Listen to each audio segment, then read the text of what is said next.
PNR Networks is a member of Patreon. Show your love for our shows by joining our ongoing fundraising campaign and get some fantastic perks in return.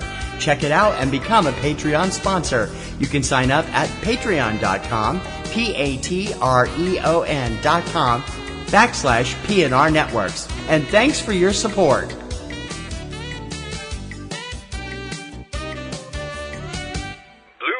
This podcast is a member of the Blueberry Network. Blueberry. No E's. That's Blueberry, BLUBRRY.com. Blueberry.com. This podcast is a proud member of the Lamb Podcasting Network. Find the network at largeassmovieblogs.com.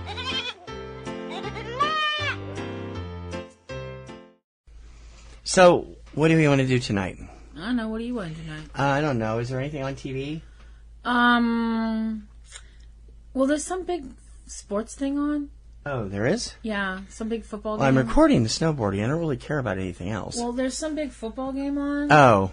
I everybody's like been talking about it at work and stuff. Uh-huh. I mean, it's probably over by now. I don't know. We'll see. Yeah. Maybe we can catch the end of it. Yeah. Okay. Well, in any case, we have more important stuff to do, and that's talk about movies. Yeah. And everything else. We have there's people out there now with steam coming out of their ears. I know. Sorry, guys. We know it's Super Bowl Sunday. Yay. We're not supposed to say anything. We're not? No, because we live in New England, and everybody else in the country hates the Pats because they're the best team on the planet. So, let's leave it at that. Well, in the spirit of not upsetting the rest of the country, I got 2 words for you. I do too. And they are subject and cinema. I'm T.C. Kirkham. I'm Kim Brown.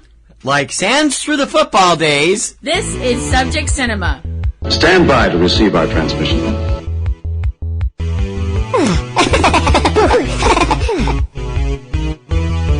This town needs an enema.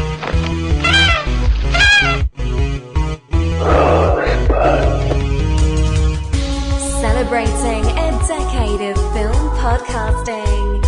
Lasting out of Beantown, USA. You're tuned into Subject Cinema. With T.C. Kirkham and Kim Brown. Directive. Oh, behave. Yeah. I volunteer as tribute. Suppose you run your business and let me run mine. Here's looking at you, kid. Before we get started, does anyone want to get out? Ladies and gentlemen, please welcome TC and Kim. Yeah, see, self-control is everything. You don't have to be, angry about everything. You don't have to worry about the angry rhubarb like Andreas V. Stad is always doing on New Scandinavian Cooking. You don't have to, every vegetable to that man is angry at some point. Can I tell the rest of the country to F off now? No! You may not. Okay. Bad Kim. No cookie. All right. Welcome to Subject Cinema. I'm T.C. Kirkham. Hi, I'm Kim Brown. Subject Cinema number 556, I believe. Day and date, Super Bowl Sunday. Yep. February 5th, 2017. Go Pats! Yep. Pats are perfect. You have to say that up here. You're obligated. Although it's not a perfect season. They did have a loss under Jacoby Brissett when Tom Brady was wrongly sidelined. Yeah. Anyway. We're not fans. Are we? We're just obsessed with watching Roger Goodell get his face run through the mud tonight. That's all I care about. We have a special song we'd like to dedicate to Roger Goodell. It's by CeeLo Green, and it's not the version called "Forget You." Anyway, and that's all we're gonna say. We got plenty of movie stuff, and we got some other stuff about TV. Yep. We'll say goodbye to the people we've lost in January, and a few other things going on. It's been an interesting week. And a couple of those things are controversies that we will also be discussing as we go through the day. But right now we want to start off with a film that you may have never heard of. And the reason we're putting it in the main screen is because, well, number one, we haven't had a chance to see any of the big blockbusters for the past couple of weeks because I'm having problems with my back again. And number two, there really hasn't been anything That's really rung our bells. And part of the controversy has involved one film, and then this week we got horrible reviews on another film. We're like, I don't know. But this one we've been waiting for since it premiered.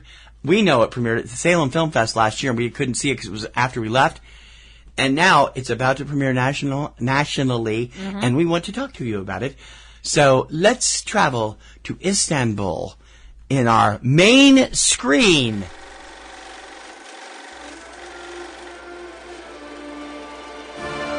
Tonight's movie contains sights and sounds so impressive, you'll wonder why we didn't charge you admission.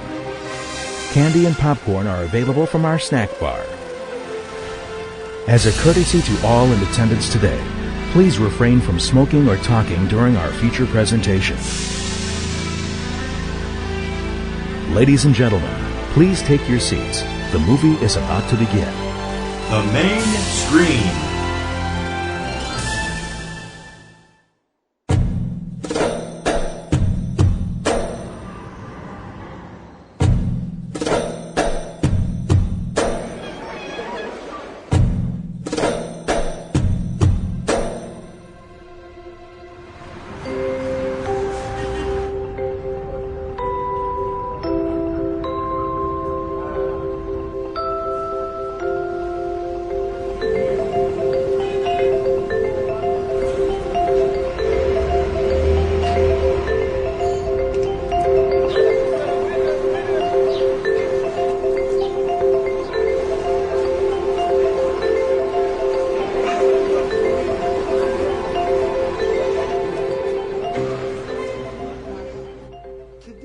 I have to be honest.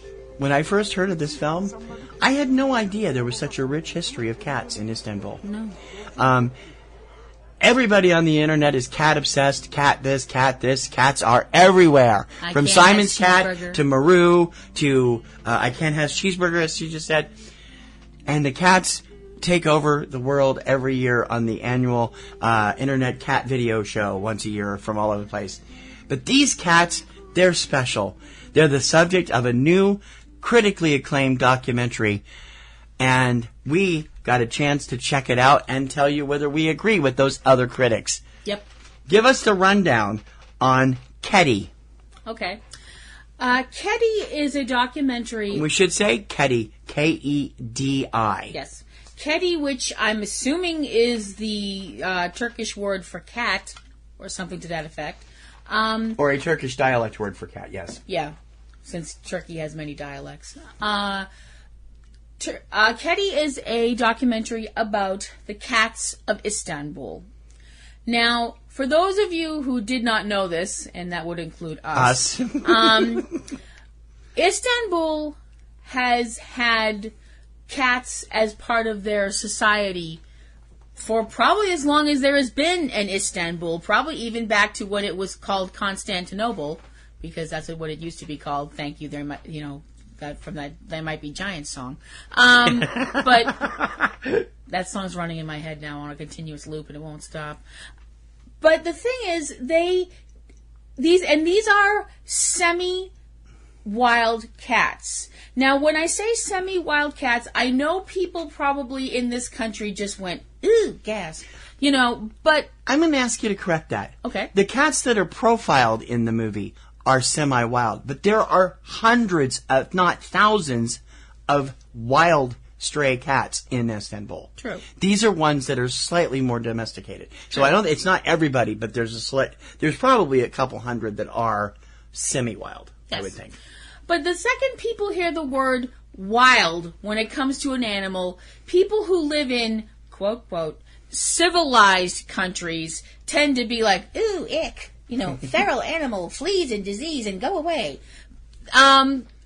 These are people who are not cat people, and I don't wish to know them. The cats of Istanbul are different. And of course, saying cats are different from everything else on this planet is kind of like saying water is wet, and I have a thing about Jared Padalecki. The cats... You do? Anyway... The cats of Istanbul, and these are cats that live outside, sort of. Most part. They don't belong to anybody but for the most part. But themselves.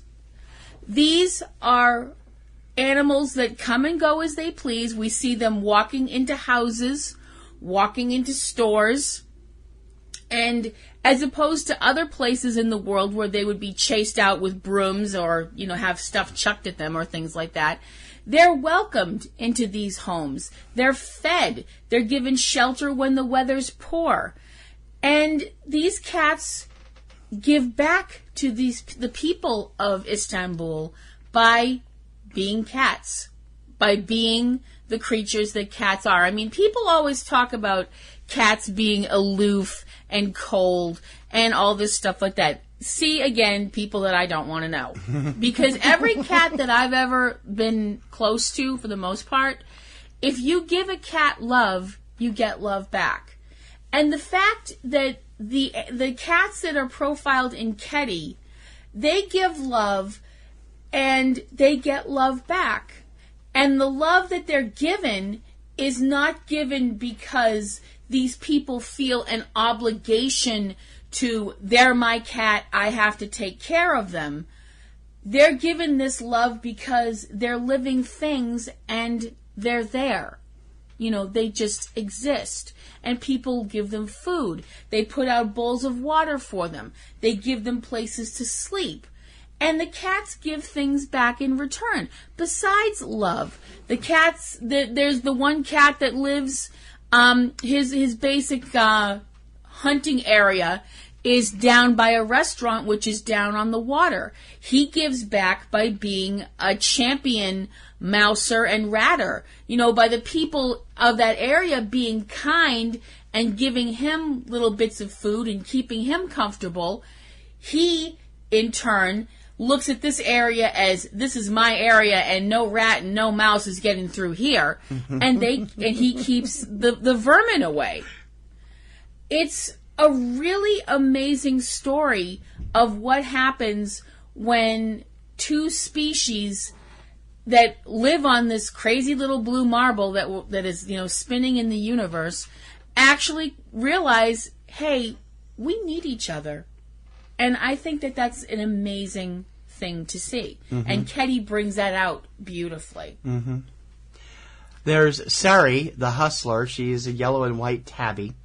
Female, a mother taking care of kittens. Who are adorable. Svengoolie, who is the lover. She is also a mother and has a mate that she's rather fond of from the look of it. Jealous of if any other cat comes near. No. That's Psycho Cat. It is. Yeah. That's not Svengoolie. There's Aslan Parkazi, who is kind of a hunter. He's the type that Kim was just talking about that works down on the docks, keeping the ratters out. Psychopath, the jealous housewife and neighborhood psychopath who will go after any other female cats that her mate is looking at. There's Gamiz, the player, who is kind of like what you might get if you had like a little like lower level maid man around the area that knows all the businesses and all the people, and that's the way he is. And then you have Duman, the gentleman who won't even go inside his favorite establishment. He just stands and paws at the window when he wants food, and they bring it out to him. And they bring it out to him. Oh my God, this movie was so worth the wait. I have been wanting to see this thing for almost a year now, and as put together by former Istanbul resident Seda Torin. She grew up there in the 80s when the city first began expanding in a major way. They've expanded from 5 million to 20 million in just 20 years. That's insane. Wow. She has chosen a beautiful subject, documented them unbelievably intimately. The cats are patient. They let you get right in their face. And plus all the other cats that we see in the film that are not part of the actual characterizations. And the people that take care of them and that watch over them and the reasons why they do so. There's a couple of different restaurant owners. There's a housewife. There's a rich housewife. There's the all of the ones that Duman goes to, that little really upscale eatery in the newer, fancier part. He's such a gentleman that he lets people going by pet him, but he doesn't let that stop him from patting on the window with his paw to let them know that he's there for dinner. Yeah, and they bring it out to him. You can tell his whole attitude is, Well, I'm here for the food, but I'm also here for the atmosphere. And I happen to know I'm part of the atmosphere. Cats have been an integral part of so many cultures throughout time on planet Earth. I mean, all the way back to the ancient Egyptians who worshipped cats as part of their mythology. When they opened up the tombs of Egypt, they found cats, mummified, buried with the pharaohs. And there was Bast, the cat goddess. And that whole thing has gone on throughout years and years and years. There's a reason there is a saying, dogs have owners, cats have staff. And whether or not... there's actually a quote from that's similar to that in the film, and it's here in the notes for the movie. From H. Karasi, they say cats know that we're not God. They know we're just the middlemen.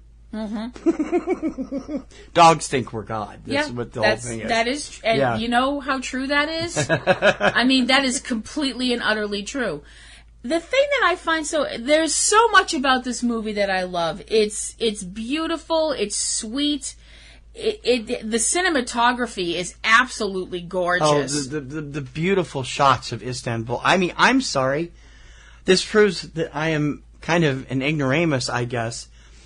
I did not realize a city like Istanbul had some skyscrapers in it. I'm like, oh, okay. I thought it was all these ornate, like Taj Mahal style buildings that were all, fancy and for family organizations and religious groups and so on. Never even thinking that it's another big European city. Of course it's going to be modernized and have a metropolitan feel about it in areas. Yeah. But one of the fastest growing cities in the world, I had no idea. No, neither did I, to be honest with you. I really didn't know very much about that part of the world. It's beautiful. I'd love to visit there. It's gorgeous. It is beautiful. It's very beautiful. And any place that treats cats that well, I'm like, well, you just earned brownie points with me. I do want to bring up something.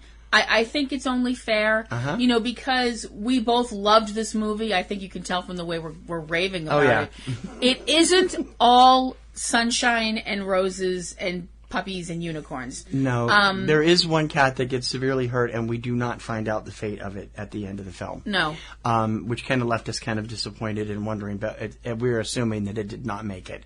Yeah, might be a wrong assumption, but, It was a kitten that was hurt. Run over or hit by it was hit by another. It was attacked by another cat. That's right. And it's extremely upsetting.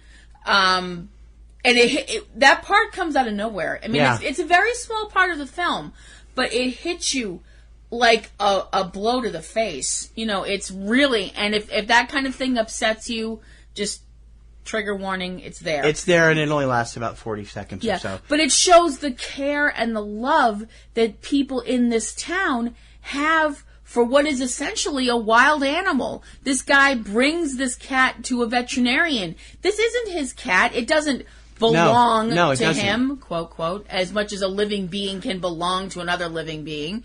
I don't think any of these cats belong to anyone. Rather, as you said, the anyones belong to them. They've chosen these people to visit every day.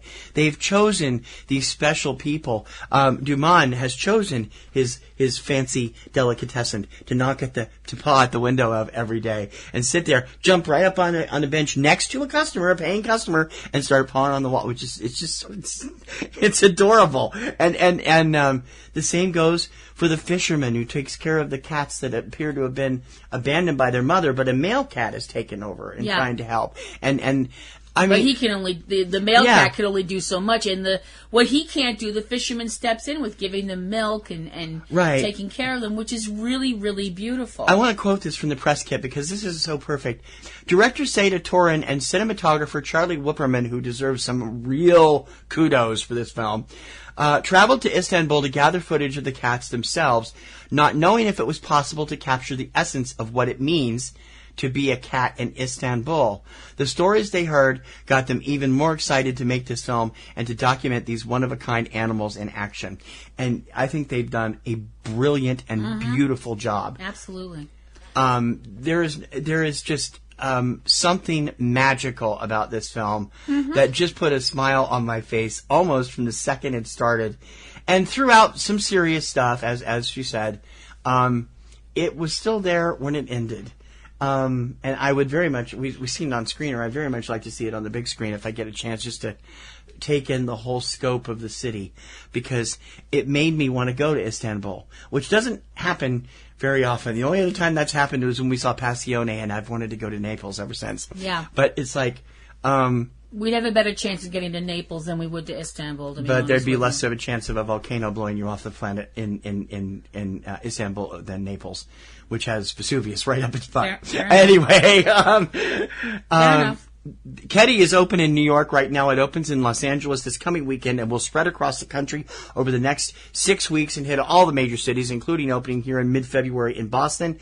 And it is spectacular. What's your score? I give Kedi an A+. I give it an A+ too. The first A+ score of the year from both of us. Kedi is coming out from Oscilloscope Pictures. Keep an eye out for it. You will not be disappointed. No film is too good or too bad for us. This is Subject Cinema. In a world where podcasts already seem to address every imaginable subject, one man broke new ground with a seemingly random obsession about exploding helicopters in movies. He was a podcaster on the edge, a maverick broadcaster who played by his own rules. Now, he has a last chance to talk about the strange way helicopters explode in film. Exploding Helicopter, available on iTunes and Podomatic now. Think you know about chopper fireballs? Think again. All movies, all the time. Subject Cinema.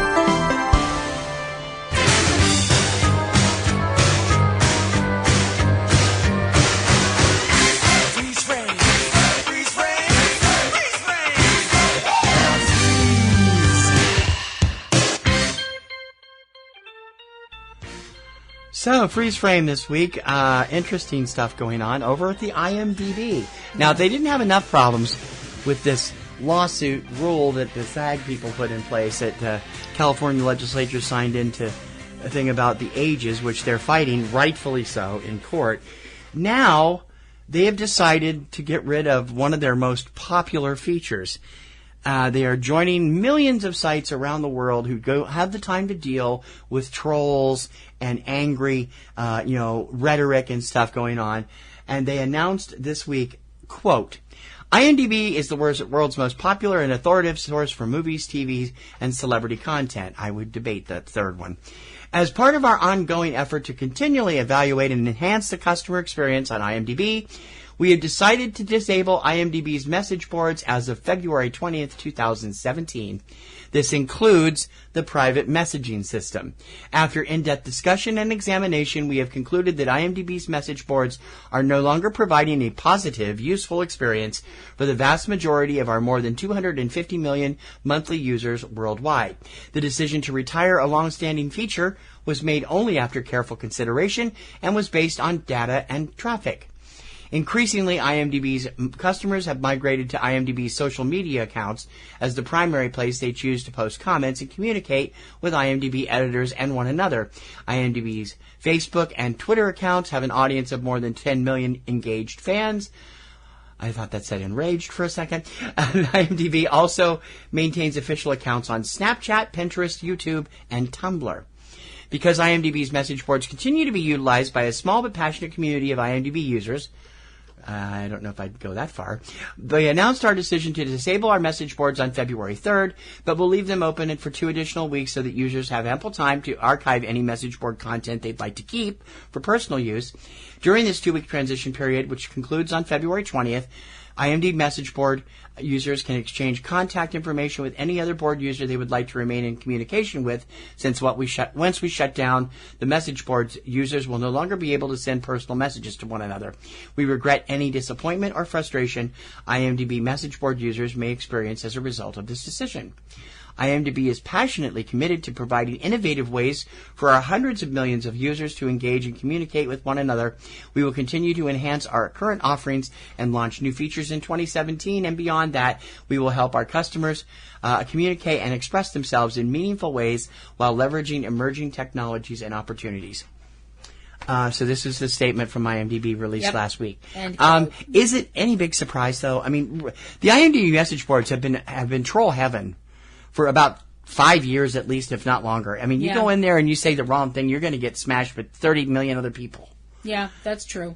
So thank you to all the jerks that go on the IMDb's message board for the sole purpose of insulting other people, picking on other people, bullying other people, and generally acting like ass clowns. Thanks a lot.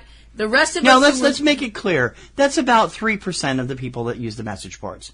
It is. It's not everybody. It's not. I mean, I haven't left a message on an IMDb message board for over a decade, I don't think. Larry uses it all the time. Our buddy Larry Richmond, he does stuff on there all the time. I don't know... I don't know when last time. I just don't do it because I don't want to deal with it. Usually when you do it, message boards, it's the reason that, I mean, for a while, when we moved from Popcorn and Roses to eCinemaOne, I left the messages open. I wanted to try and build an environment where people could interact, and all I got was crap. And I'm like, I got like over 1,000 spams in 3 days. All these messages. Oh, what a great article, blah, blah, blah. It's just a link spam. Mm-hmm. And it was just taking up too much time to do. I mean, if we could really build a nice community with message boards and stuff, I would be more than willing to do it. Which is why I'm still looking at possibly doing that through another system that'll be part of the WordPress site. If we implement it, it'll happen later this spring. Yep. I'm trying to do that. But now most comment systems, I mean, even major publications are discontinuing these because they don't have the staff to deal with all the spam, all the trolls, especially the political sites. I mean, you go to the political sites, you're just getting, it's troll. Everybody's a troll for everybody else. So you don't even have to go to the political sites. Deadline's getting really bad too. Yeah. If you go to Yahoo and you look up a story about anything, you can look up a story that is so far removed from politics that and yet somehow the names Donald Trump or Hillary Clinton worked their way in somewhere. Yeah. And it's not. I don't think it's funny because it's not funny, but it is in its own weird way. The second I see that, I'm like, oh, for the love of Larry! The only board I participate in any regularity is MeTV. We love MeTV. MeTV is a great TV network with old TV shows that we love to watch. And Svengoolie. And the people that engage on MeTV, for the most part, there's a few people that will spam occasionally or drop a comment that makes no sense in the conversation. Or but feel MeTV, like they have to correct you. MeTV is hooked up through the Discus system, which is the most stringent of the ones that get rid of all the crap. And it's really fun talking to people over there. I enjoy it, and I enjoy putting up musical facts when they screw up on their music lists that they do inevitably, and saying, well, you got this wrong, you got that wrong, and this is good. It's me, but I'm doing it in a nice way, and people will engage with me and say, I didn't know that, I'm going to have to look that up. Mm-hmm. I like that. IMDb hasn't had that kind of congeniality for at least a decade. No, and I mean, I never. Why do we have to be argumentative, or however you say that word? What was Jerks? What was he saying last night that he kept mispronouncing? Phenomenon. Phenomenon. Phenomenon. Sorry, Sven, I had to rip off that joke. I knew it was coming the second the segment started. I'm like, we're going to get the Phenomena song, aren't we? Anyway, well, when did we become a nation of trolls? Because we really are. We're becoming a nation of trolls. We want to sit back and engage in conversation and have fun, and yet I don't think we remember how to do that. Well, we do. It doesn't seem like we do. Well, we do. You and me. Well, I know, but I'm saying we as a general populace. Well, the problem is, it's a simple fact that... Especially when entertainment's concerned, because they cannot keep politics out of it. Well, yeah, see, that's the thing. It's a simple fact that for some reason, and I don't know where I missed a memo, apparently I missed a memo or slept through a meeting, but apparently the idea of agreeing to disagree has gone completely by the wayside. You want to be replaced by, I'm always right, you're always wrong, and if you don't agree with me, you're a horrible person. Yeah. Bull. Here's an example. You're reading an article about a movie coming out, and somebody will say, and we've talked about this before, well, the metaphor is blah, blah, blah, blah, and this says that, and it's about this administration or that administration. How dare they do that? Now, they could name names all the way from Bush to Reagan to Gore to anybody, and you're going to get it, because it's been going on since about that time. If I went into the MeTV boards, and I was commenting on the 70s show, or they had a list of shows I didn't like, and I said something to the effect of, oh God, more crap from the Carter administration era, those people would be all over my ass. Get off our board. This isn't politics, it's TV. And that's the way people should be doing it, and they're not. They're just letting it happen. Well, the thing is, what happens is it irritates the shit out of me. Somebody goes in. Sorry. Somebody goes in and says something insulting. Yeah. And other people feel like they have to insult them back. Yeah. And then they get insulted back, and it goes on and on. Now, I'm not saying you should take it if somebody says something personal about you. If somebody says something nasty about you as an individual, I just write back to them and say, do you know me? No, then back off. My rule of thumb, I don't comment very often. I will comment on MeTV. I comment on IndieWire every now and then, occasionally on Variety, and occasionally on Deadline and the entertainment sites, but not very often. If anything, it's usually IndieWire or MeTV. And I will say, if I don't I had a beef with Ann Thompson's argument a couple months back, that the Metascore from Metacritic had a lot to do with how well the film would do at the Oscars. And I said, Ann, that just doesn't make any sense. Little Men is way ahead of Captain Fantastic and 2 or 3 of these other films that you insist are going to be up in the Oscars. How can you say that? Where's your proof? Did you look at this? And I was very polite about the way I put it. And a couple of people posted comments afterwards saying, that makes sense. What is the correlation here? Of course, she never answered, and doesn't do that to us lower people. But it's my way of engaging with the people that write.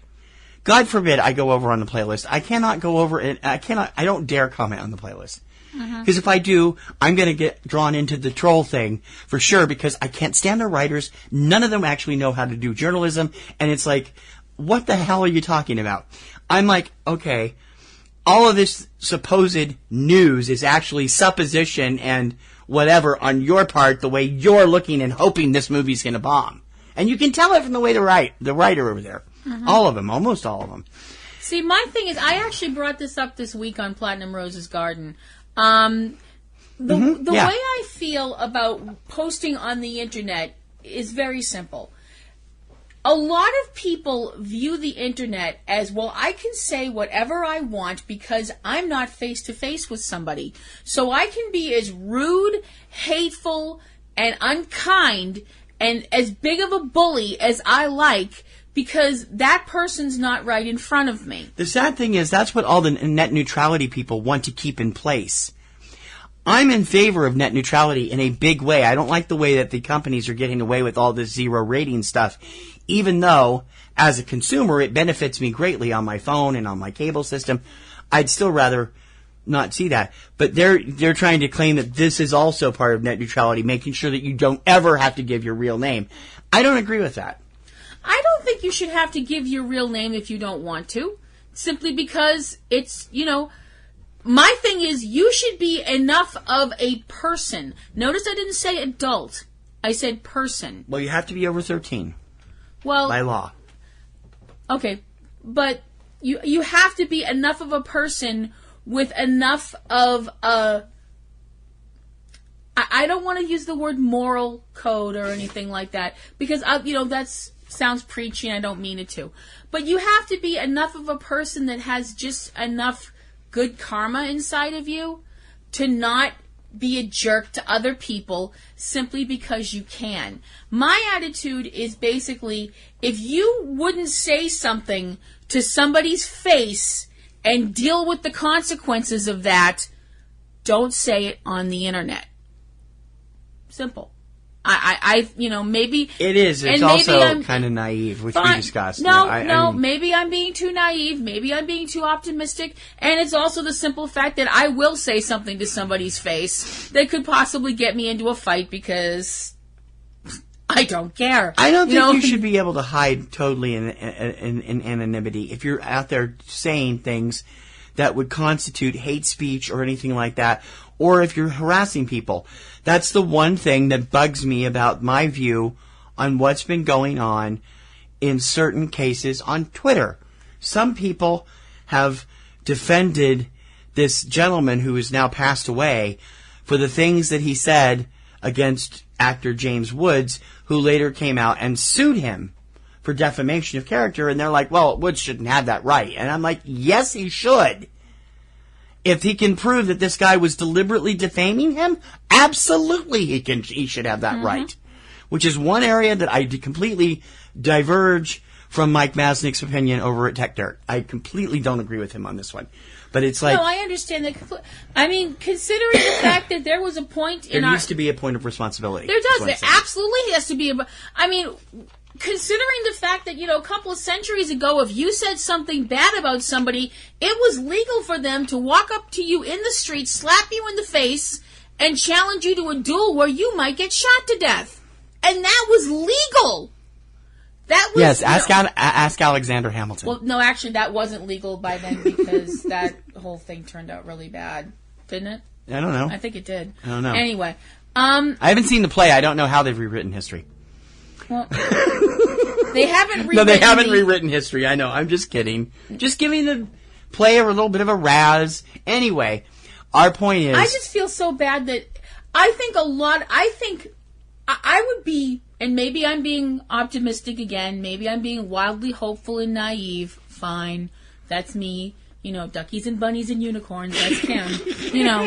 But I would like to think that 90% of the people on the IMDb that post to the message boards are people that are there because they are a fan of the movie or the actor, or they would like to discuss something about the movie or the actor. I think that's a fair assessment. I think that is about accurate, 90 to 10. And there are 10% of people that are just there to be obnoxious and hateful. Hacking away at their keyboards in their parents' basement. And I feel really sad that 10% of people won. I think that's really terrible. It's the whole terrorist win if you give in the terrorist win scenario with this too. Yeah, and it's happening everywhere. And this time the terrorists won, and that makes me really sad. And I wonder how long it'll be before they start shifting. Because remember, IMDb as of 2009 is an Amazon company, so Amazon has their own message boards and they have their own review things, and they're a lot more stringent over there. They tend not to let nasty stuff get through, although we did see a dark 5 about some questionable stuff the other night on Amazon reviews. It looks questionable now. Yeah. I mean, the way he worded it should have looked questionable from the second it was posted. Well, yeah. Anyway. That's true. This is just an interesting thing, and it's sad to see the IMDb have to do this, but, whatever they have to do, I suppose, to continue to move forward. We'd love to hear your opinion on this topic and whether or not you think they've overreacted, whether we're overreacting, what you think about this general subject overall. Please drop us a line, subjectcinema@PNRNetworks.com. Real movies for real people. Subject Cinema. His movies. Way to go, Charlie. I think it rips through your clothes when it takes you over. More human than human is our motto. He tasks me, and I shall have him. Her movies. The hills are alive. You're so jealous you can hardly breathe. The rum! Yes, the rum is gone. Why is the rum gone? Suddenly my life doesn't seem such a waste. Fuzzy Fur Movies. The Cavebabble Podcast. We babble about the movies you love. And probably a few that you love to hate. Find out more at cavebabble.com. Also available on iTunes, Stitcher, and by Smoke Signal. CAVE. Babble. Cavebabble.com. Movies for him, her, and you. If you're looking for great films, well, that's okay. You'll like us anyway. Subject Cinema.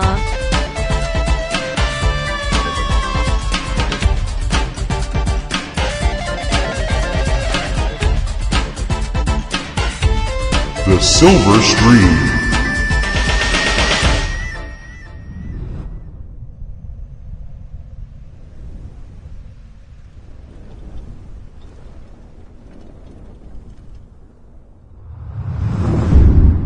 Buddy wants me to come home. He got as a present. He says he can't bring it to the wedding. You haven't been back for ages. Go. It's a surprise. Really? Yeah, close your eyes. Well, how do you like your wedding gift? Buds, where did you get all the money for this? I've been working hard, Jake. You're my boss. You saved my money up good. Well, welcome home, kid. The bonds of brotherhood, the laws of loyalty, and the futility of violence in the shadows of the U.S.-Mexico border gang wars is what this film is all about. Tim had a little extra time and took it in because it is filled with a cast of people that we always are in love with. It was originally released in 2000. I forget it was 2015 or 2016 here in America, and based on an Indian film from 1989. This is Kim's review of Broken Horses. Give us the rundown. Okay. Broken Horses begins in the past. 8 years prior, a young man named Buddy Heckham is out shooting target practice with his father, Gabriel Heckham, who is the local sheriff. And Gabriel winds up being gunned down. Buddy, who is slow, I mean, there's no other way to put it without sounding unkind, winds up being told by a man named Julius Hench, who is a local criminal. Julius tells him who the person was that killed his father, Gabriel, and gives him a gun and tells him that he needs to avenge his father. Buddy goes to the man's house and shoots him in the head. Buddy is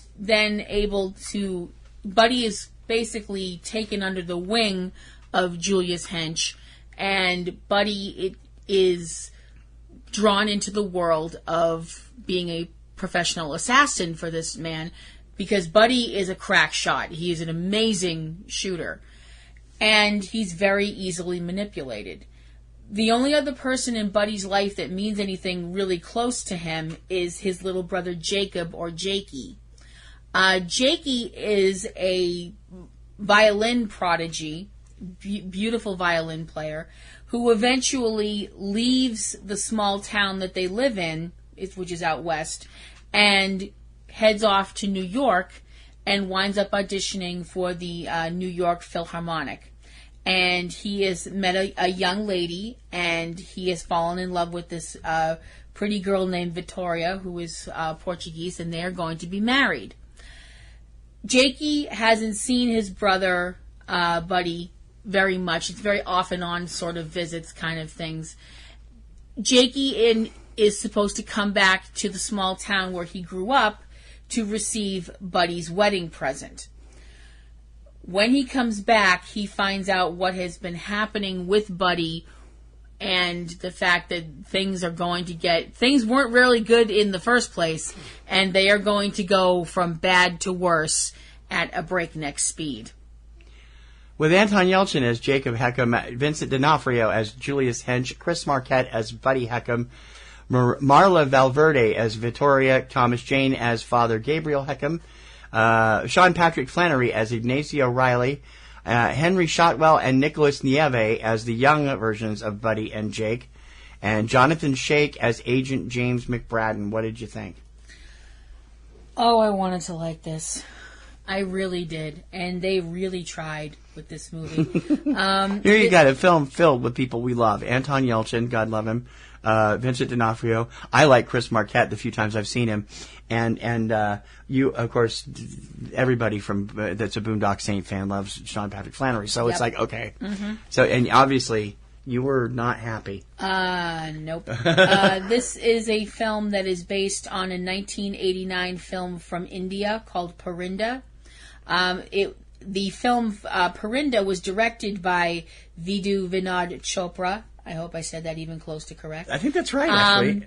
And he also directed and co-wrote this one. Yes, he directed, produced, co-wrote, and they really tried. Oh, they really tried with this film. Do you think it was a translation problem? No. It just didn't work. Okay. It wasn't. The original film was such a critical rave hit in India. I don't know why this film didn't work. I honest to blog don't know. Because I tried. I mean, I really tried. I'm just sitting there going, okay. This is what you get, Every time you watch a movie without me, you don't like it. That's not entirely true. You did that with A Kind of Murder a few weeks ago. Now you've done it with this one. Yeah, but that one was so much, this is so stylish, hey, where's the plot? Okay. This one is... I just kept sitting there going, okay, I'm going to make an emotional connection now. No, I'm not. Maybe in the next 5 minutes. Nope. Almost at the end of the movie. Still don't care about these characters. Oh, that's not good. Oh man, the whole idea is it's the whole thing of what we do for those we love. What we're willing to do for those we love. And when what we're willing to do for those we love is something that is going to get us in danger and possibly drag innocent people in danger, which is what happens with Jakey, because he decides that he's going to go on this assassination attempt to deal with a drug lord in Mexico. And it goes spectacularly wrong because, surprise, Jakey's not a hardened criminal. Jakey's a musician, and it just didn't work. I mean, it's not that Buddy's a hardened criminal. Buddy's actually a very innocent, sweet, generous person. So you're saying basically that you can't believe the character that Anton was playing was doing some of the stuff that he was doing. I believe he was doing it, but it was like, dude, this is going to blow up in your face so big. And guess what? It did. Yeah. The thing is, Buddy is a character that is, the thing about Buddy is the fact that he is in this terrible environment, but he doesn't know it's a terrible environment. Right. And the fact that he doesn't become this cynical person, unlike all of the people around him, except for the guy who is his boss, Julius Hench, who is not cynical, he is psychotic. But the thing about Buddy is the fact that because he can shoot the wings off a fly, he's been taken in by these people and used. He's just as much of a weapon as the gun that's in his hand. And I know we're supposed to feel pity for him because he doesn't realize he's being so badly manipulated by these terrible people. But I'm just sitting there going, nope. Nope. Not feeling it. Not feeling it. And it's too broad. The acting in this film is way too broad. Now, what do you mean by that? Too broad? I don't want to use the term overacted because that's kind of... So you felt they took too much, pushed it too far occasionally? Yeah. Okay. Especially Sean Patrick Flannery's... he's an expert at that, though. Oh, that's not... Oh. He and Vincent both have an expert, and they know when to push that limit, so... Yeah, well, somebody didn't push them back on this and say, guys, dial it back a little bit. I mean, I can understand the whole thing with with Sean Patrick Flannery's character, Ignacio, because when we see him, for the most part of the film, after what happens to him, he's insane. After what he went through, I think most people would go insane. I just think his take on insane isn't the way I would have taken it. It was more shouting and screaming insane, when I think I would have gone for a more defeated, broken, crushed soul insane kind of thing. But that's just me. That's just my take on it. Interesting way to put it. And Vincent D'Onofrio, oh my gosh. Vincent, I know you can do a better Southern accent than this. Come on. I was just like, what? I just really... this whole movie felt forced.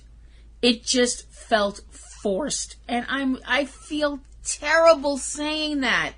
Because I do care about all of these people so much and respect all of these people so much as actors.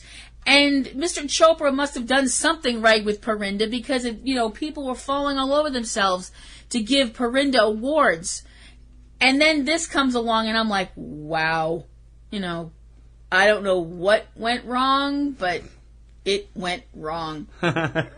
Skip it. What's your score? I give Broken Horses a D. Ouch. And I feel like a total jerk for doing it. Broken Horses is available on demand and through various on-demand websites. Real movies for real people. Subject Cinema.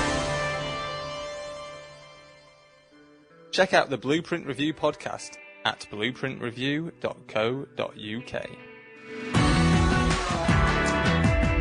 This could be interesting because I know we've got some very diverse people. I'm going to be arguing with Darren a lot. I think it's going to be me v you lot with Amy Law sat in the middle. To be honest, I think it's about expectation. Yeah. Like, I think... Yeah, I expected it to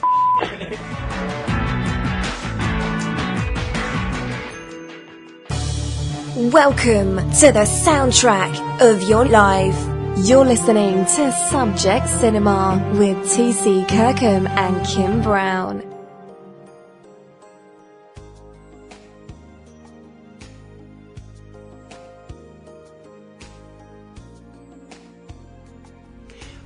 We've made a decision in the new year that we're going to do these at the beginning of every month and have it be a part of our show, and that's paying tribute to those we've lost over the last few weeks. So this is our first Take a Bow segment of January and February for 2017. Mm-hmm. And it kicked off on January 1st when we lost Bill Marshall. Bill is not a known name to most people, but he was the co-founder of one of the biggest, most successful film festivals in North America, the Toronto International Film Festival. He was 77 years old and had a lot of good connections, a lot of friends in the indie film community that just mourned his loss terribly. On January 6th, Indian actor Om Puri passed away of a heart attack. He was 66. Om has appeared in numerous Indian and English language films, most recently seen by us in the 100-Foot Journey a couple of years ago. Yeah, with Helen Mirren. He played the father of the Indian family that has moved to a new location and is trying to set up a new Indian restaurant, which clashes with the fancy French restaurant, literally right on the other side of the street. Yeah. Tikilum? I don't know how you pronounce that. Tikilum, the orca that was the subject of the much ballyhooed documentary Blackfish, passed away in captivity at age 35, also on January 6th, as did character actress Francine York. York was active in films and television from the 1940s till 1990s, making guest appearances on practically everything over the years. Best known for appearances mostly in the 60s on Batman and a number of other shows. She was 80. On January 9th, wrestling fans lost Timothy Well. Timothy Well was 55. He passed away of kidney failure. In the early 90s, he was known as one half of the team of Well Done. They were with WCW or WWF? They were with WW. It's still the WWF at that time, right? On January 10th, singer, actor, and pianist Buddy Greco passed away. Buddy was 90, legendary musician, and also had his time in a number of films in the 60s and 70s, known to be a kind of a fringy part of the Rat Pack and their everything. And as I was doing this morning, I also discovered actor Tony Rosato passed away on January 10th. Tony, best known for his seasons on SCTV and Saturday Night Live, where he was on a part of the cast for a couple of seasons. He also was B. Arthur's sidekick on her Fawlty Towers ripoff, Amanda's by the Sea. He played the role that was played by the gentleman in the original show, Andrew Sachs. Interesting. He was 62, died of a heart attack. On January 12th, we lost a man that wrote a book that terrified most people that read it, and then it was turned into a movie that terrified everybody else. And now it's been turned into a television series that's terrified everybody. William Peter Blatty died on January 12th. He was 89 years old. He was a novelist and screenwriter and gave the world the terrifying story of a little girl possessed by a demon called Pazuzu, and it became known as The Exorcist. He's also known as a satirist and a commentator on the American scene. Some of the stuff I read with him when they did an anniversary thing for The Exorcist last year or the year before in Washington, D.C., some of the things he said were so funny. Oh my God, he was funny as hell. On January 13th, Dick Gautier passed away. Dick, always on game shows and television and everything from the 60s through the 80s. Best known as Jaime the Robot on Get Smart, and also the star of When Things Were Rotten in 1975, Mel Brooks' television show based on the Robin Hood legend. Yeah, talk about a show that was too hip for the room. Yeah, well, yeah, it was way too hip for the room. Dick also did a lot of television shows over the years, and was a staple on the game show circuit, like Tattletales, Match Games, all the ones that currently run on Buzzer, in your which is a over-the-air game show network now. Superfly Jimmy Snuka passed away on January 15th after a long battle with stomach cancer. You have been a Snuka fan for ages. I was. I became a pro wrestling fan back in the 80s. Part of the reason that I became a pro wrestling fan was watching a match between Superfly Jimmy Snuka and Rowdy Roddy Piper, both of whom are not with us anymore. That seems crazy, too. The saddest Same thing of all... too. Stomach cancer. Was it Piper's stomach cancer also? Piper was a heart attack. Oh, was it? He had a heart attack. He had cancer, though. Yeah, he did. Okay. He did. Jimmy Snuka's legacy, unfortunately, has been tainted due to the fact that his girlfriend was killed in the 80s, and there were whispers that he was the reason she was killed. And just recently, charges had been talked about coming up on those, but yeah, but they weren't filed because of his ill health. Right, he was 73 years old. On January 18th, Roberta Peters passed away. One of the best known sopranos in opera, and the first major black superstar of opera. She had Parkinson's disease. She was 86. You might remember her from doing the I can't remember the name of the charitable organization. A Mind is a Terrible Thing to Waste. What is that? It's a black and African American charity that deals with education. I can't remember the name of that. It's terrible. But she was one of their major spokespeople in the 70s and 80s. January 19th, we said goodbye to Miguel Ferrer. He passed away from throat cancer. He was 61 years old. Miguel was a character actor that people saw everywhere, the son of actor Jose Ferrer. He's probably best remembered as one of the slimy board members from the original RoboCop. Lately, he did a more heroic turn on NCIS Los Angeles, and a lot of us remember him as the acerbic FBI agent from the original version of Twin Peaks, which he has recreated and will be a part of the new version when it premieres in I think April on Showtime. Also in January, we said goodbye to Gordon Kaye, who was 75 years old. He died of kidney failure. Gordon was a staple of British comedy. He did several turns on the British classic Are You Being Served, and was the main character as guest star.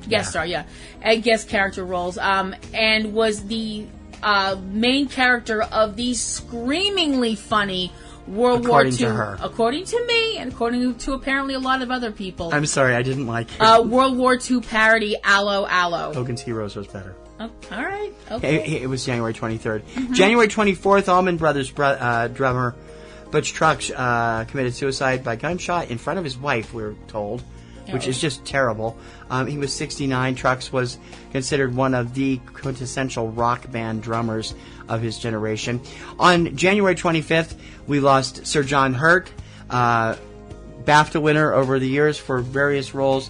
Best known for his stuff in Alien, The Elephant Man, and of course a part of the Harry Potter franchise as Ollivander. As Mr. Ollivander. When you consider the fact that he's part of two very seminal franchises, and one of them at one very seminal point, he plays the unfortunate astronaut who falls victim to the first face hugger and the first chest burster in the original sci-fi horror drama Alien. And as TC mentioned, he's the wand shop owner, Mr. Ollivander, in the Harry Potter universe. Yeah, he was 77. Cartoonist and screenwriter Jack Mendelsohn passed away at the age of 90, also on the 25th. Mendelsohn did a little bit of everything. He had his hands in all kinds of projects over the years. Best known, perhaps, for work on Yellow Submarine and Rowan and Martin's Laugh-In in the late 1960s. And as we said last week, legendary television icon Mary Tyler Moore passed away on January 25th. She was 80, and we talked about her passing last week, so we'll go on with that. On January 26th, we lost Mike Connors, known early in his career as Touch Connors. He was the star of Mannix for many years, later on Today's FBI and a number of other shows, plus countless bad films in the 50s and other films in the 60s and 70s. He passed away from leukemia. Mike Connors, as TC mentioned, was known as Touch Connors for reasons that are completely unknown to us, and appeared in one of the films, Swamp Women, I think it was, or Swamp Diamonds, or something like that. Swamp Diamonds, I think. Which was parodied on Mystery Science Theater 3000. Yeah. And American producer and filmmaker Hal Gear passed away. Gear is best known for his work over the years with the Warner Brothers Animation Studios, but he also did a whole bunch of other stuff.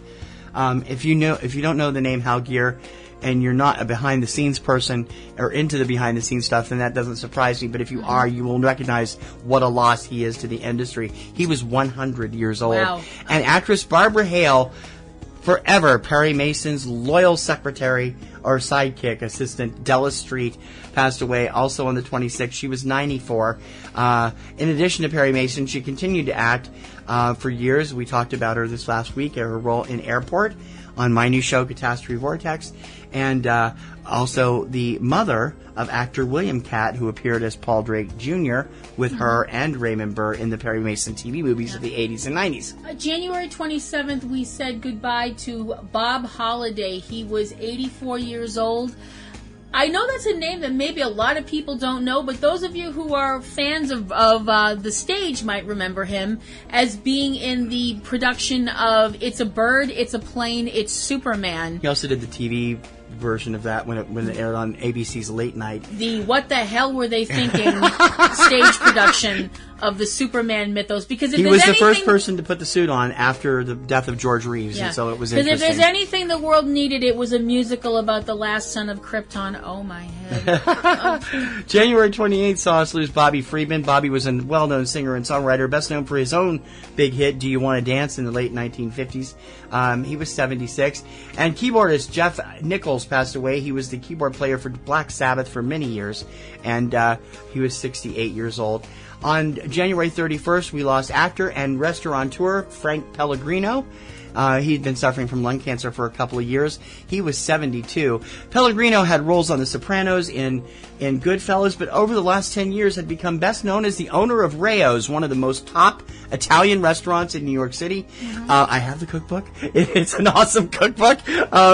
And some of the best stuff that the best Italian recipes you want, they came out of that place. Everybody wants to go there, and I hope it will continue on without him. Yeah. And singer and songwriter John Wetton passed away on January 31st. Wetton was the bass guitarist and one of the primary vocalists and writers for Asia in the 1980s, writing hits like Only Time Will Tell and Heat of the Moment, and also performed with King Crimson over the years. He had colorectal cancer. As we went to press this morning, singer and songwriter Sonny Geraci has passed away. He was 69. Geraci, best known perhaps as one of those It's That Guy vocalists, similar to the way that, I've forgotten his name, the gentleman that did White Plains and Brotherhood of Man, all the ones in the British, had United We Stand, My Baby Loves Love, and they all had the same singer. Studio musicians. Yeah, well, he was a studio singer, but he appeared on the Top of the Pops 3 times with 3 different bands in the same night. No one had ever done that. That's just confusing. Sonny was best known as vocalist on the hit single by Climax called Precious and Few. Do you remember that song? Yes, I do, actually. He was the vocalist on that song, and he did a bunch of other vocals for a group called The Outsiders, too. He was 69. I hope we haven't missed too many people, but if we have, we'll try to catch up with them when we do our next month's Take About. And for this point, we like to say we'll miss all of these people greatly. No matter where they go, will always be in our memories in music, television, movies, and more. And in the words of people mourning the character of John Hurts, raise your wands. Subject Cinema! Alright guys, so we need to record our top 3 reasons why you should listen to French Toast Sunday podcast. Number 3 should definitely be our diverse opinions. Number 2 should probably be our top 3 lists that we do every week. No, it's gotta be Mark Wahlberg. What about Gwyneth Paltrow's head? It's gotta be Fighting the Sadness in the Swamp of Sadness. Full Frontal. Stories about being lost at sea. Brendan Fraser being underground. Helen Mirren's boobs. Baltimore accents as heard in The Wire. Wunderklaus. Crepes. Character studies. Wait, guys. What about movies? Nah. Tree rape. Tree rape? Yeah, I like tree rape. Tune in every Friday for a new episode of French Toast Sunday podcast, brought to you by us at FrenchToastSunday.com. Clothing made out of Burger King wrappers. TC Kirkham and Kim Brown. Real movies for real people. Subject Cinema. All right, a little closer together. Come on, smile. That's it. Hold it. Isn't this terrific? Columbia Pictures presents Dustin Hoffman and Meryl Streep in Kramer Vs Kramer. I just got to call the office before they go. Joe, you're going to be real proud of me. I'm leaving you. Was this some kind of joke? Did you know that all the best chefs are men? You got some shell in there. Oh, that's all right. You like your French toast crunchy, don't you? No, Mommy always buys the kind with the orange circles on it. I want my son. You can't have him. What makes you so sure he doesn't want me? It is an American classic and winner of several Academy Awards. And boy, you've been watching a lot of movies without me this last few weeks. Because I've been so intent on working on things. She's actually using her time wisely and not watching Law & Order reruns, but watching other things like this classic. Dustin Hoffman, Meryl Streep, Kramer vs. Kramer. Give us the rundown. Okay. Kramer vs. Kramer is the story of a family. Let me guess, they're the Kramers. Wow. Nothing gets by you, does it? Nope. Ted Kramer is a man that works in an advertising agency. He's quite high up on the pecking order of things. Not right at the top, but close. He has just been assigned a very important account. He does work a lot, but, he lives in New York in a very pricey neighborhood with his wife and young son. And, he's expected to, do a good job and be a good husband and provider. And from the looks of things, he does all those things very well. At least he thinks he does. He comes back home after a day at work to tell his wife that, he's landed this important account, and finds out that his wife, Joanna, is leaving him. She tells him, very point blank, she's leaving. She says that she needs to find herself, that she can't take their son Billy with her because she feels like she would be a bad mother, and she just doesn't feel like she's the wife and mother that she needs to be, and she leaves. And Ted and Billy have to learn how to live life without their wife and mother involved. Ted has to learn how to get Billy ready for school and deal with life with being both mother and father to a child whose mother has up and left. And it's not really very easy. And it doesn't start off very easy. There's a lot of problems between Ted and Billy in the fact that there's, Billy's a small child. He doesn't really understand what the hell's going on. All he knows is that his mother is gone and his dad's stressed out all the time. But things actually start to work. They start to bridge the gap, and they become they become a smaller family, but they become a real family again. And they have their ups and downs, including an incident where Billy gets hurt playing at a local park. But as things go, it's going pretty okay.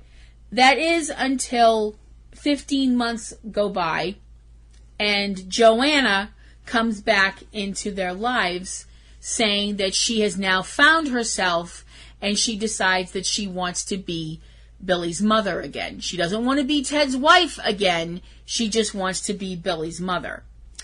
And what follows that is an extraordinarily nasty custody battle where, insults get flown back and forth, accusations get flown back and forth, people get hurt, and the one who gets hurt the most is the person who is the innocent in all of this, the child, which is pretty much always what happens in a divorce.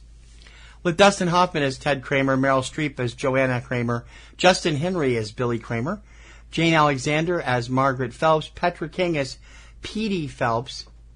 Is that a woman, Petey Phelps? No, I think it's one of the son of the... Petra? Okay. Melissa Morrell as Kim Phelps, Howard Duff as John Shaughnessy, George Coe as Jim O'Connor, Jo Beth Williams as Phyllis Bernard, Howland Chamberlain as Judge Atkins, and Dan Tyra as the court clerk.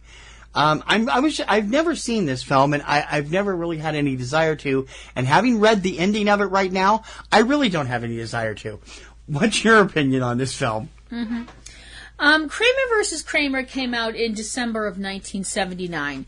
In December of 1979, I was an 11-year-old girl trying to figure out how I was going to marry Luke Skywalker, and I remember when this movie came out and was like, grown-up movie, who cares? And just went about my business and played with my Star Wars figures and stuff like that. Now that I'm an older person, how much older is none of your business, and actually, shut up, had to go through watching the slow, excruciatingly painful death of my parents' marriage, I think I'm at an age where I can appreciate this film for what it is. And this film is a masterpiece. It really is an amazing film, directed by Robert Benton, based on a novel by Avery Corman. It is the story of the death of a marriage. It's a story of gender roles. It's the story of where we were as a society at the time, post-sexual revolution, where you had the whole idea that women can go out and make, a career for themselves and all that kind of stuff. But where does that leave the people in their lives? And can a man fill both of those roles? And I felt like Dustin Hoffman did an excellent job portraying the kind of hapless and lost character that Ted is at the beginning of the film to the man that he is at the end of the film, who fiercely loves his son, who knows he's a good father, and does not want to give up custody of his son just because his ex-wife has come back into the picture and said, I want him back, and because I have a uterus, I should have him. I'm sorry. I realize the next thing I'm going to say is going to piss off a lot of people, and I understand that, and I'm sorry, but I feel like it needs to be said. Just because you have a child doesn't make you a mother. It makes you a female with a working uterus. Congratulations. But it doesn't make you a mother. A mother is more than that. So much more than that. And I feel like, I know that a lot of people wanted, when it came to this movie, a lot of people were like, well, we don't want Joanna to come off as too unsympathetic. Meryl Streep herself said she didn't want Joanna to come off too unsympathetic. Too late. 5 minutes into this movie, I was sitting there going, you effing bitch. Naughty. I'm sorry. And I realize, now this is another thing, I know some people will be like, well, you don't have children, you don't know how it is. blah, blah, blah. No, I don't. Honey, you don't need to clarify that ever again. I'm tired of you always feeling like you need to. That is not your job. That's none of their business. Just talk about the movie from your own personal standpoint. There's no need for that. There really isn't. It's just the fact that I would think if you're a mother, and maybe I'm wrong about this, once you have that child, once you hold that little person in your arms, I would like to think, in a perfect world, there is nothing that you wouldn't do for that little person. There is nothing. There is no mountain you wouldn't climb. There's no ocean you wouldn't swim. Okay, enough with the platitudes and cliches. We get it. The fact that this woman is just like, well, I don't want to be a wife and a mother anymore, toodles. Yeah, A lot of people do that these days. I'm like, F you. F you, you selfish bitch. I'm sorry. And the fact that she just decides to come back a year and a couple of months later and be like, well, I'm back now. And I should be able to have him, I should be able to have full custody of him because I birthed him. Basically is her attitude. No. F you again. You weren't there for him. You're not going to be able to put this on our review channel. Anyway. You walked out.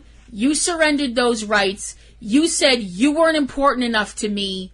And now you're going to come back and be like, well, I feel like I can take care of you now.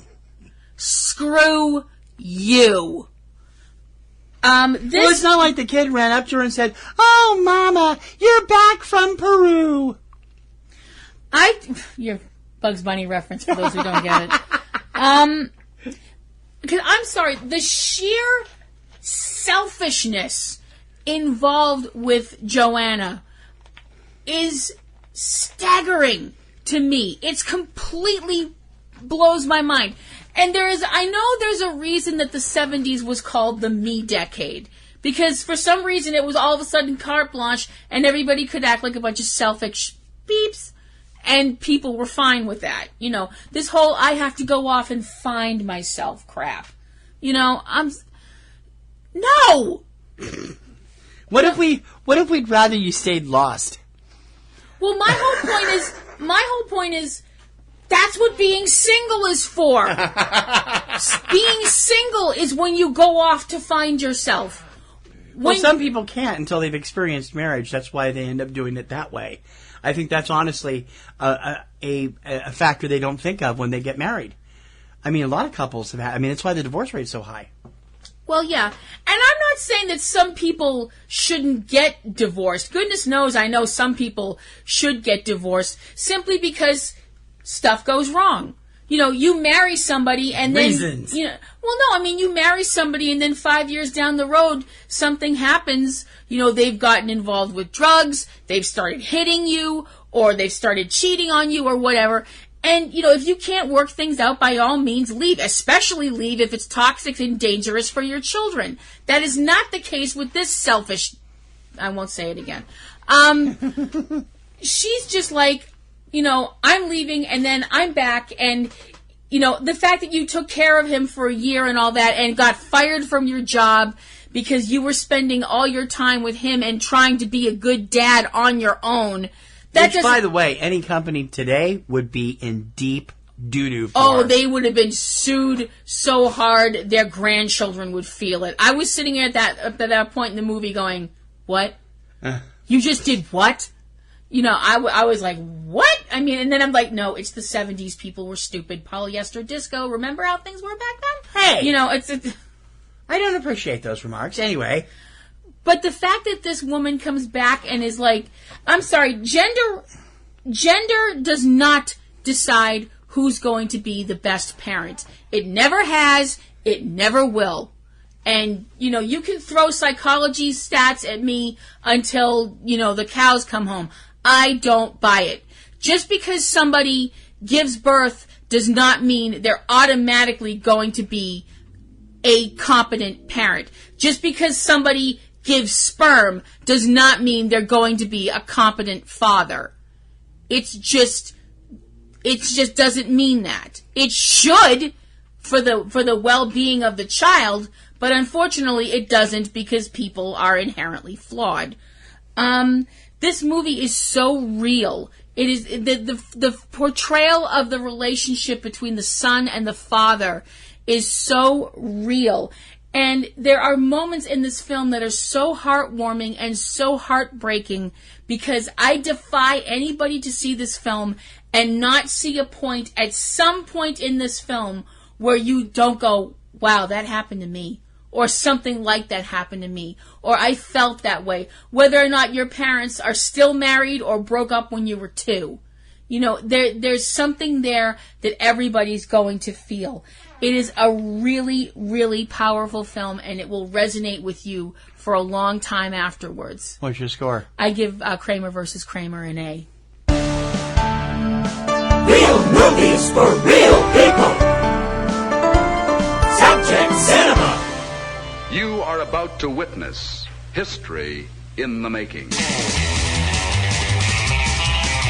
Hi there, this is Todd from Forgotten Films, and if you spend all your time watching new releases, then you need to broaden your movie horizons. And a great way to do that is by joining me for the Forgotten Filmcast. We don't talk about the new releases, we don't even talk about the classics. We talk about the movies that time forgot. On each episode, I'm joined by another film blogger to discuss a film that may or may not be worth rediscovering.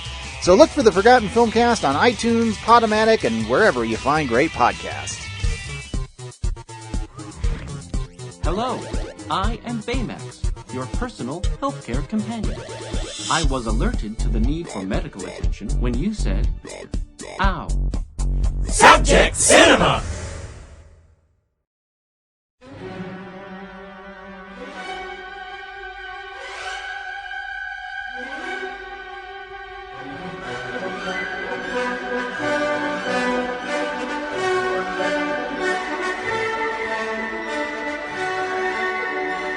SOAPBOX SOUNDOFF.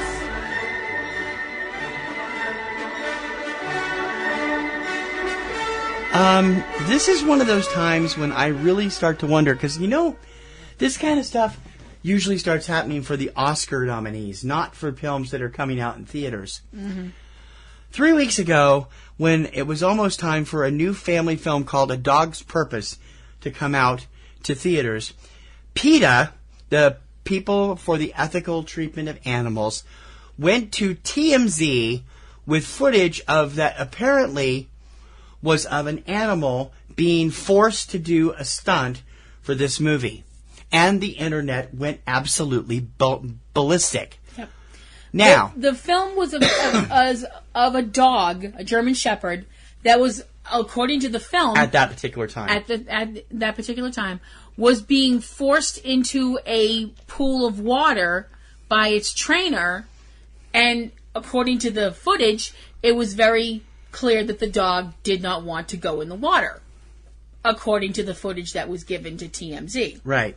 TMZ is now being accused of being a collusion with PETA in perpetuating a fraud that was aimed at derailing this film.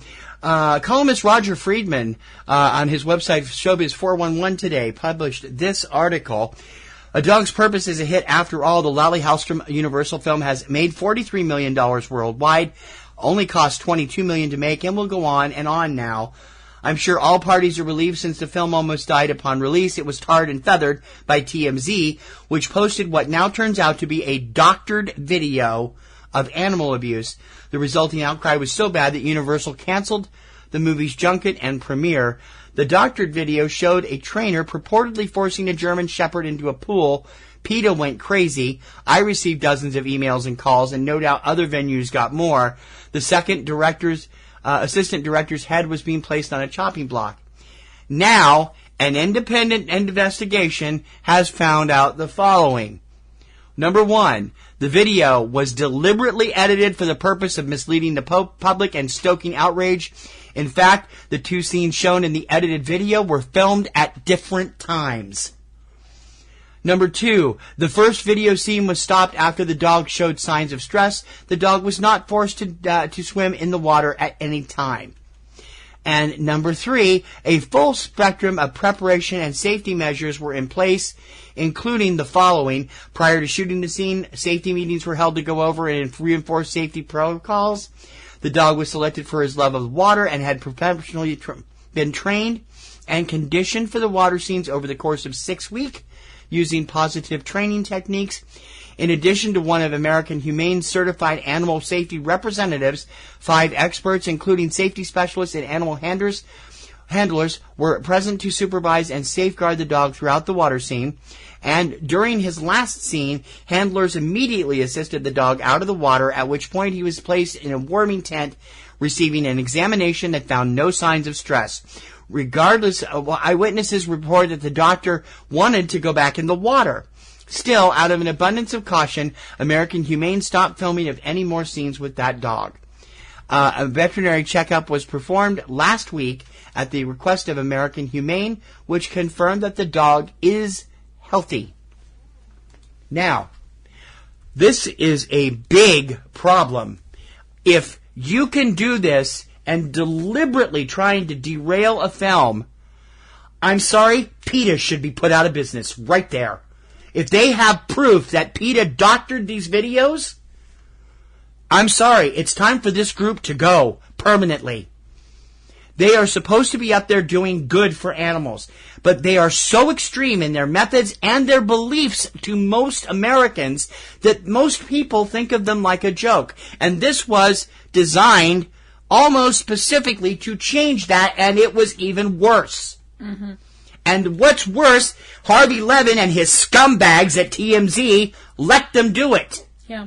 That show should have been pulled off the air years ago. It's a pile of excrement from beginning to end. I mean, I just have nothing decent to say about that man or anybody. He's a modern-day, old-style, 1970s National Enquirer. Yeah. I think there's a lot of shame to go around here. There's a lot of people that need to say shame on you. If PETA did this for the sole purpose of sinking this movie, shame on them. And it didn't work, apparently. No. Although it hasn't earned as much as it was. It was actually purported at one point to be the #1 film that weekend. And then about a week later, this video surfaced and its chances sunk. But it is doing modestly good business, not just in the U.S., but around the world. So, right. I'm sorry, that is just the lowest form of bull. If TMZ... It's almost like politics was involved, you know? Yeah, if TMZ didn't do their fact-checking about this information... TMZ and fact-checking. One of these things is not like the others. Oh, please, don't even go there. Then shame on them. But also, shame on the internet. And also, to an extent, shame on you and me. Because... we fell for it. We were outraged. And then, unlike most people on the internet, I started doing research. And within 24 hours of that research, I emailed you, remember? Mm-hmm. With links that said, these people are saying this video was faked. Yep. Within 24 hours. Yep. And of course everybody was like, well, of course they're saying that. They're trying to save their movie. And now it turns out that there is proof that the videos were faked. Yep. I mean, we saw this happen. That disgusts me. Yeah, it really does. Well, we saw this happen, in 2016 as well with the film Birth of a Nation. Everyone was talking about... well, yeah, but that actually happened. I mean, granted, it 15 years ago, but... but hold up. It did actually happen. And it wasn't relevant to the movie. It wasn't relevant to the movie. Not really. The gentleman involved was found not... it didn't even go to trial. He wasn't charged. Mm. And this was all brought up for the sole purpose of sinking that movie. Yeah. As you're so very fond of... and Nate Parker's career in general. Yeah. As you're very fond of saying to me when I get angry about somebody, they paid their debt. Whether it's somebody like Michael Vick or somebody like that, you're always like, well, they paid their debt. This guy didn't even have...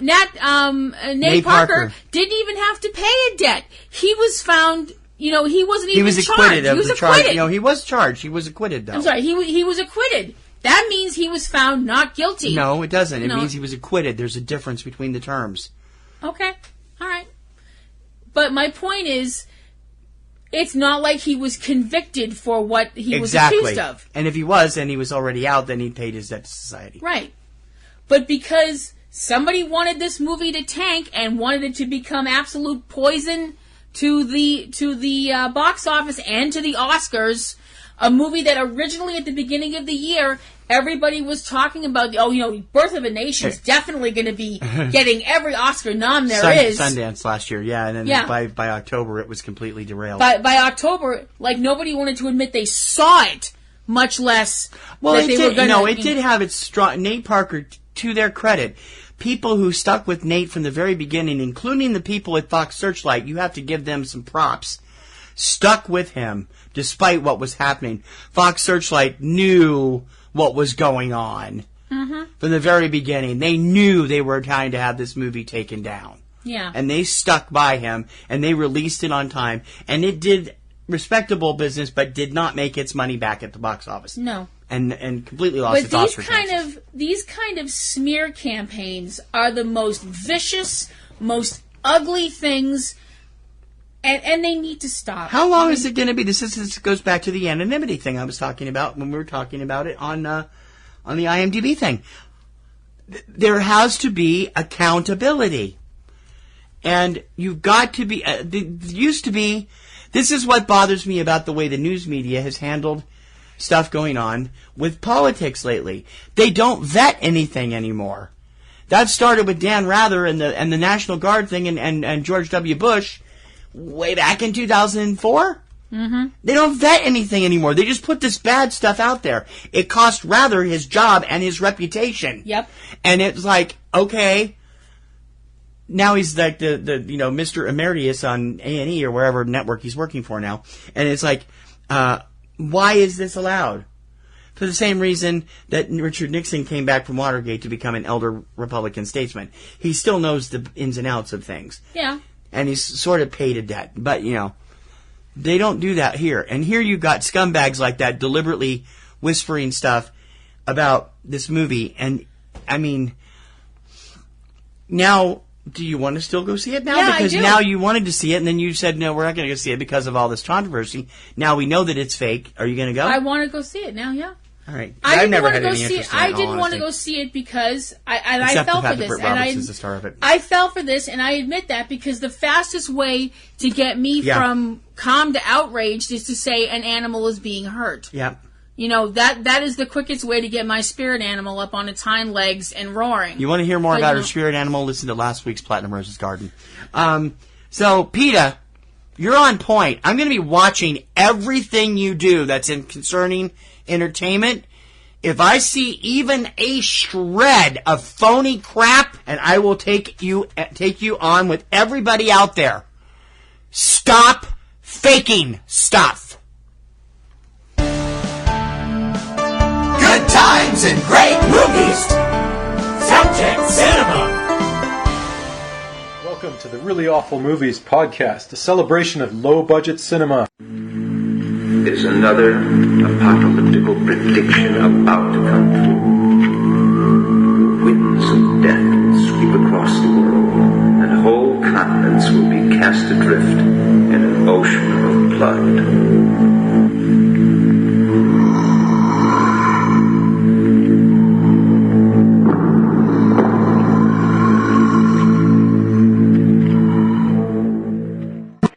Chris, and along with Jeff, we're bringing you the very best and worst of horror, sci-fi, action, exploitation, kung fu, and women in prison movies from the 1970s to today.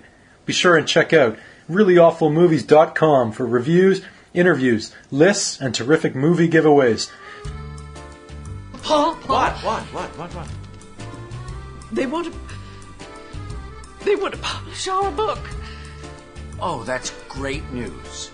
And they want to give us an advance. How much? $250.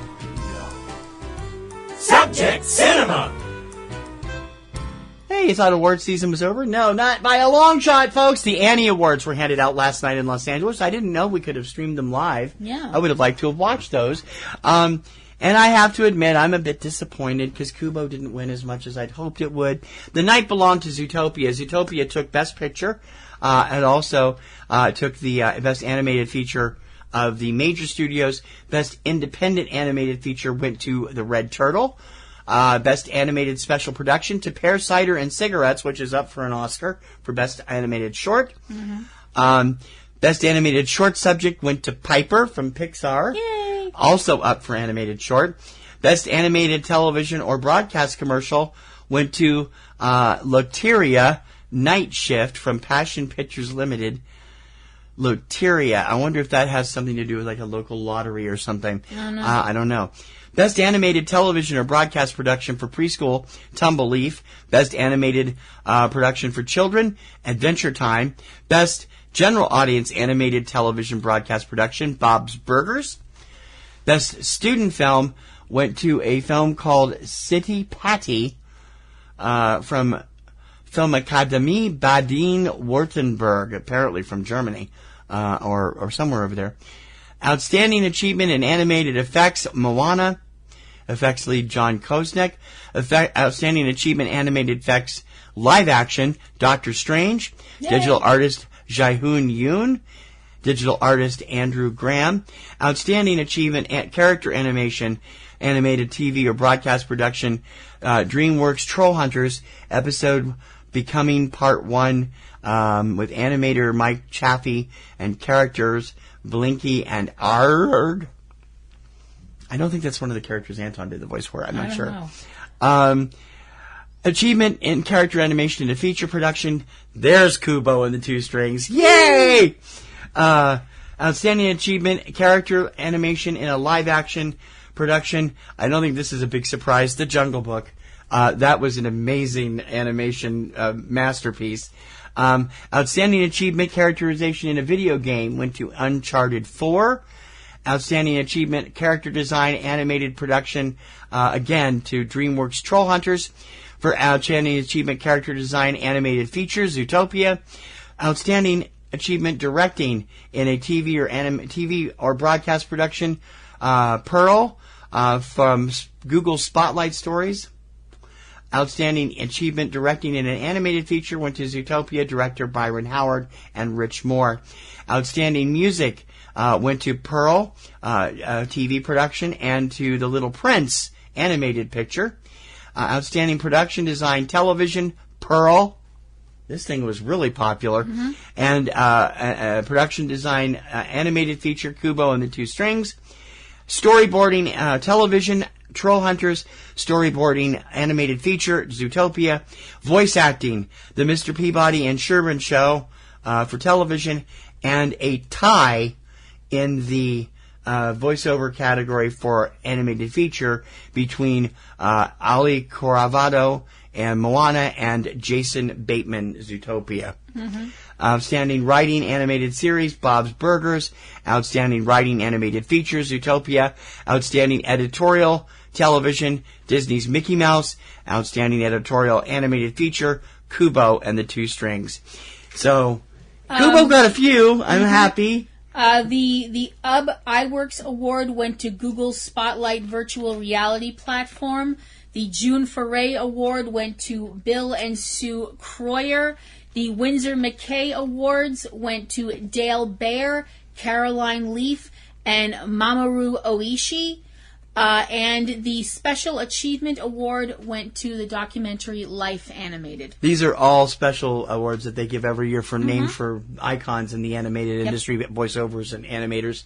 The Annie Awards usually mirror the Oscars, so I think that means we can expect a tight race between Zootopia and Kubo and possibly Red Turtle as the top three categories. Red Turtle is it opened last weekend, is making its way around the country, and we are told you do not want to miss that one.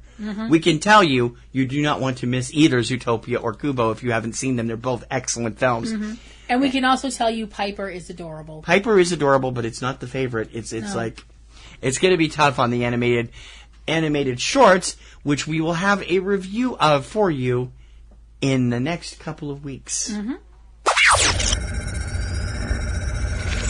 As you guys might know, if you've been around for a while, Kim and I are part of the organization in Boston called the Chlotruds Society for Independent Film. Last weekend, I spent 5.5 hours in a meeting discussing our picks in this year, and out of that meeting with several other members of the group came the nominees for the 2017 Chlotruds Awards, affectionately known as the Trudies, otherwise known as the cat on a stick. It's a little cat shape because Chlotruds is a cat-centered name. It was named for two cats by founder Michael Colford, who was a great dude, and so they've made everything cats. The shape of the award is a cat, and the name of the group is Cats. I suggested a cat award this year. I really think they should do it, but I'm not going to go into that yet. I mean, we really would like to. We really tried. The nominees for best, and I fought hard, and I got some of mine, and I'm really happy that we've got so many nominations for Little Men in here. For best movie, the nominees are The Handmaiden, Little Men, Manchester by the Sea, Moonlight, Mountains May Depart, and Our Little Sister. The Chlotruds, what do they call that? Buried treasure? But no. Sorry. No, I'm trying to think of the word that they use. That's their standout award. It's the what's that word? I want to say bellwether, and that's not right. There's a word for when you're a signature award. Signature Thank award. you. You're a lot of help. I'm The sorry, nominees I didn't know for where you were Chlotruds. going with that. You're flailing around like you're swatting a fly. What do you want me to do? The nominees for Chlotruds' signature nominee award, the Buried Treasure. This is an award that is given to a movie which earned less than $250,000 at the box office. The nominees this year are Best Worst Thing That Ever Could Have Happened, The Fits, Free Indeed, Neon Bull, Take Me to the River, and Under the Shadow. For Best Director, I can't even say that name, Joe Weirensackle for Cinematary. Oh, it's going to be one of those. Let me try that again. Deep breath, cleansing breath.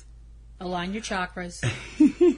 For Best Director, Joe Weirensackle for Cemetery of Splendor, Kelly Reichardt for Certain Women, Barry Jenkins for Moonlight, Jia Zhangki for Mountains May Depart, and Hirokazu Koreeda for Our Little Sister. For Best Actor, the nominees are Viggo Mortensen, Captain Fantastic, Theo Taplitz, Little Men. Yay! Joel Edgerton, Loving, Casey Affleck, Manchester by the Sea, and Vincent Lindon, The Measure of a Man. For Best Actress, not female actor, Best Actress, nominees Annette Bening, 20th Century Women, Sonia Braga, Aquarius, Isabelle Huppert, Elle, Ruth Negga, Loving, Tao Zhao, Mountains May Depart, and Imogen Cardinal for The Saver. For supporting actor, the nominees are Ray Fiennes, A Bigger Splash, Luis Silva, From Afar, Michael Barbieri, Little Men, Lucas Hedges, Manchester by the Sea, Mahershala Ali, there's a shock, Moonlight. I'm just glad you got the name right and didn't sprain yourself. Supporting actress nominees Lily Gladstone, Certain Women, Margot Martindale, The Haulers, Rima T.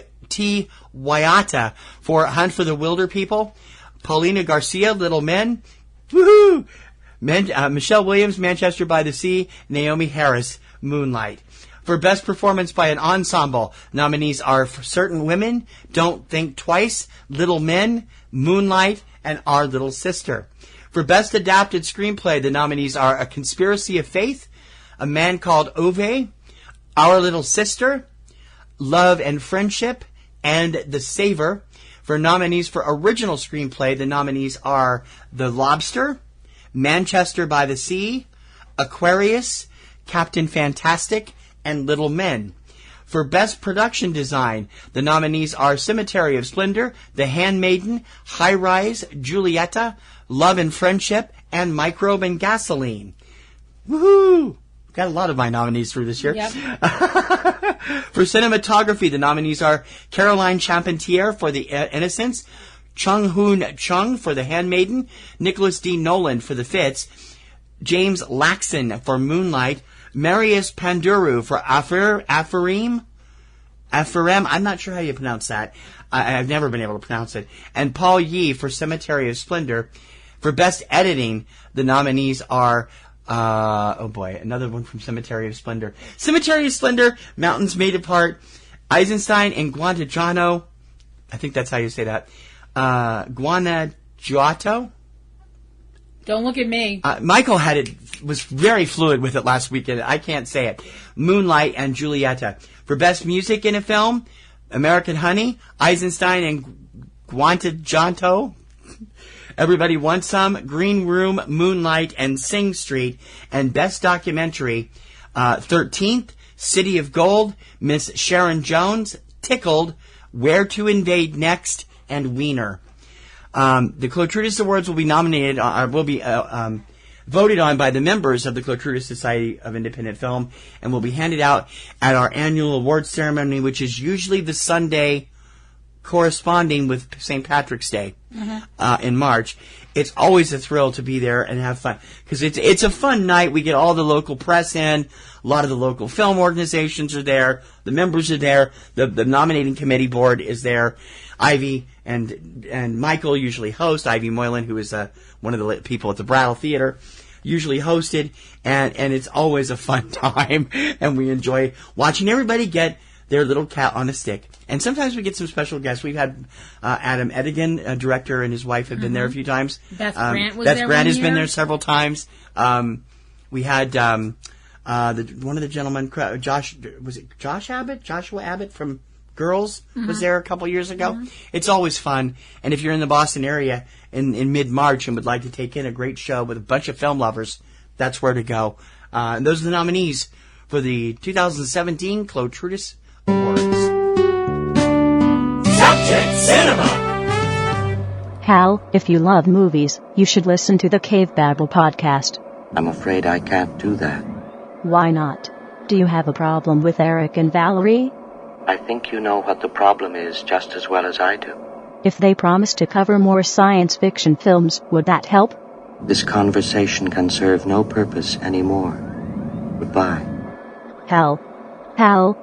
Sometimes I feel like we are from different circuit boards. If you change your mind, go to cavebabble.com or subscribe to the Cavebabble podcast on iTunes. T.C. Kirkham and Kim Brown. Subject Cinema.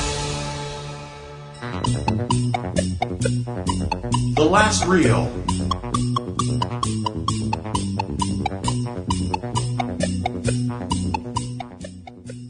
Okay, you've been wanting to do this all week. Go ahead and give it a plug, because it's going to last all month. I have. I'm very excited. As we've mentioned a couple of times this show, we are both fans of the station known as MeTV, Memorable Television. Memorable Entertainment Television. I just didn't realize it until you said something, but I think it's named that because it's mostly 70s programming, and in the 70s were the me decade. Yeah. Although there is some 60s and 50s stuff on there too, but I don't know. Anyway, one of the shows that is an original show that is on there at network is Svengoolie, which is one of our favorite shows on TV. Sven has been a staple in Chicago for quite a while. First as son of Svengoolie, and now as when he brought it back, he became the full Svengoolie. Yep. With the permission of the original person. Rich Coase is his name, and he does a great job with it, and he's on every Saturday on MeTV at 10 p.m. Eastern in most of the country. Boston delays him an hour for a news program from 10 to 10:30 and Get Smart from 10:30 to 11, but we still stay up and watch him. And this month, he's got an all kaiju special. Yes. One particular kaiju. Specifically, the month of February is all Godzilla movies. So, of course, since January, Kim has been doing the Snoopy Happy Dance. And they started off with King of the Monsters. Yes, they started off... Which is a really serious movie for Sven to do. Yes, yeah. And I really enjoyed the way it was done. They did a good job. They still got in their little zings and stuff, but not nearly as much as they usually do. Right. Starting with Godzilla, King of the Monsters, I mean, I would have preferred them starting with Gojira, but, I'll take what I can get. Gojira is way too serious for Sven. Yeah. And Godzilla, King of the Monsters is a terrific film. It's done so seamlessly with Raymond Burr in the American parts that you really can't tell it wasn't all shot together. Right. And as you mentioned, it is a very serious film. It's a very dark film. Usually Sven's stuff it's not always lighthearted. He's had the Universal classic monsters on there, but he's also had films like Abbott and Costello Meet Frankenstein and, silly things like that. So I was kind of a little nervous. He overdoes the Abbott and Costello stuff. I was a little like, oh boy, when it came to the fact that they were going to be running Godzilla King of the Monsters, I was like, there's going to be a lot of really horrible jokes. I was pleasantly surprised that for the most part, the film itself was treated with reverence, as it should be. And the jokes and stuff were done really well. Mm-hmm. And the stories about the backstories of the film and the people involved with the film were really educational and really well done. So I just wanted to send that out there to Sven and the folks over at Svengoolie. Great job. Great kickoff for the month of February. Do you know the other films that they're going to be running? They are running... Godzilla Raids Again. Godzilla Raids Again. Yes, they're running that. Godzilla vs. Mothra, which when it first came to this country was Godzilla vs. The Thing. Right. And I don't remember what's last. I think it's Mechagodzilla. Godzilla versus Mechagodzilla. I'm not sure. I'm not sure either. I'd have to look. But I'm excited. I'm just excited because I'm an enormous G fan. I admit it. And we're enormous fans of Svengoolie, too. And we're enormous fans of If you get a chance to watch him, MeTV, most markets, he's on at 10 p.m. Eastern. Here he's at 11. If you're in the Boston area, he's on at 11. On MeTV, memorable entertainment television. Thanks, Sven. We're going to enjoy the rest of Godzilla month. We sure will.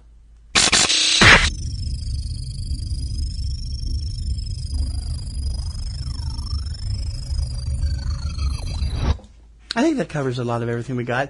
Just quickly before we go, instead of throwing the whole Plug Central in here, we have all kinds of other shows we want you to watch or listen to. There's Platinum Rose's Garden every Saturday with Kim, her supernatural show. Yep. There's my new show, Catastrophe Vortex, every Wednesday, all about disaster movies, and that is at catastrophevortex.com. Yeah. Kim is at platinumrosesgarden.com. I would like to bring up, when he says disaster movies, he doesn't mean stuff like... Well, our audience knows what that means. It doesn't mean Hollywood disasters. It means disaster movies.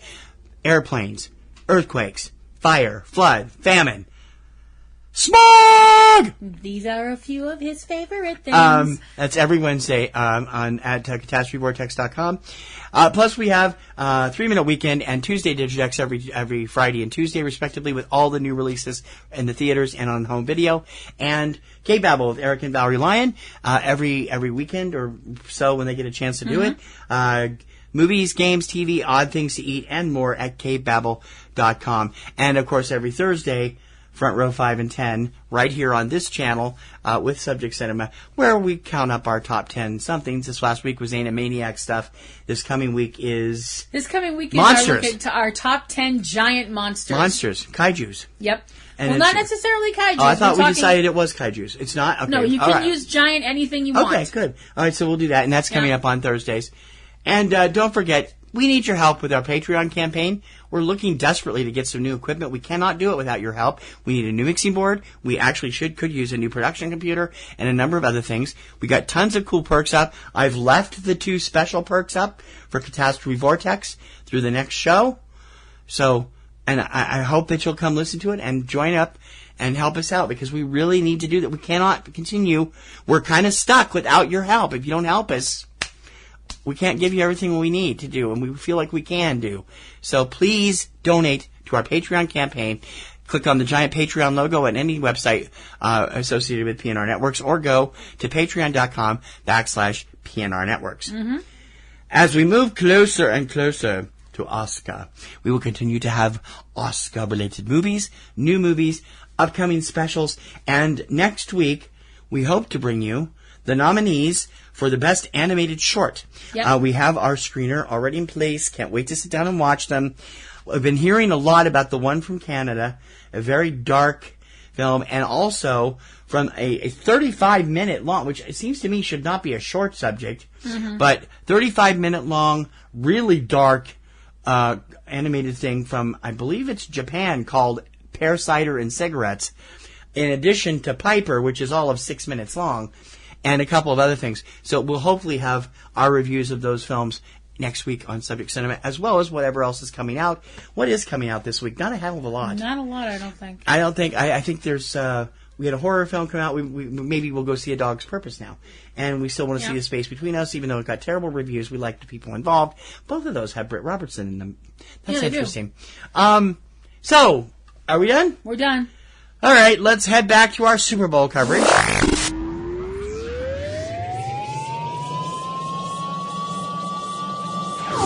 This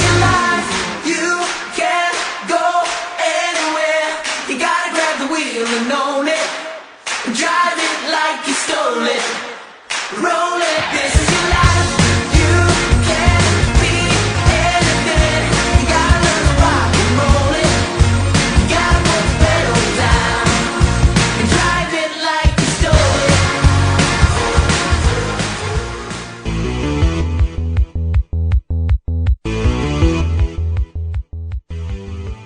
For Subject Cinema, I'm T.C. Kirkham. I'm Kim Brown. May your popcorn always be buttered. And may your roses always be in bloom. I know it's over by now, but go Pats! We have to say that. They're making us say it. Help us.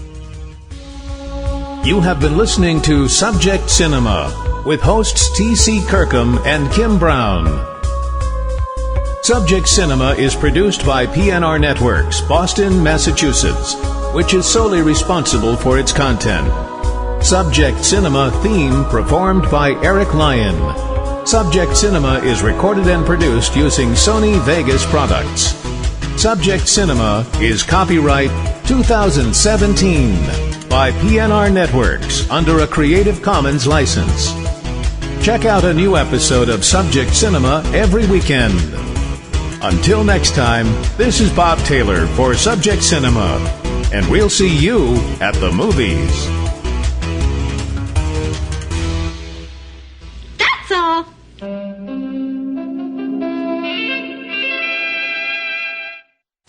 Podcasting's choice.